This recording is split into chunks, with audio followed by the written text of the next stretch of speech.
The balancing unicycle has two inertial measurement units, IMUs, for sensing external forces and controlling the x and y-Euler angles. Suppose that there are a pair of spheres, each centered at either of the IMU positions.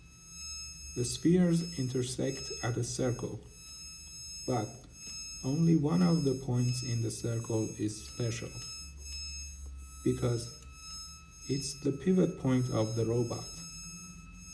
The pivot point is at the center of the rolling wheel's output rotor, coinciding with the origin of the coordinate frame of the robot's body.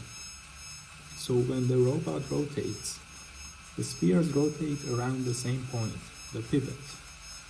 Construct a matrix called P to capture the position of the sphere's centers relative to the pivot.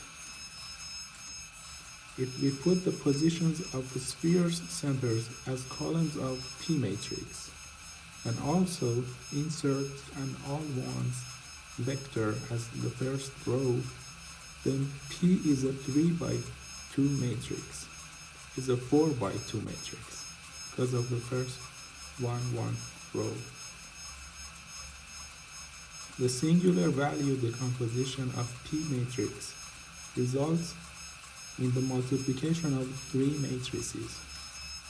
A unitary matrix times a diagonal matrix times another unitary matrix.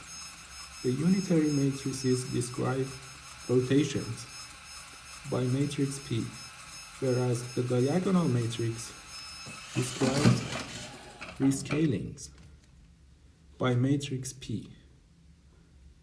When P is used in a matrix vector product,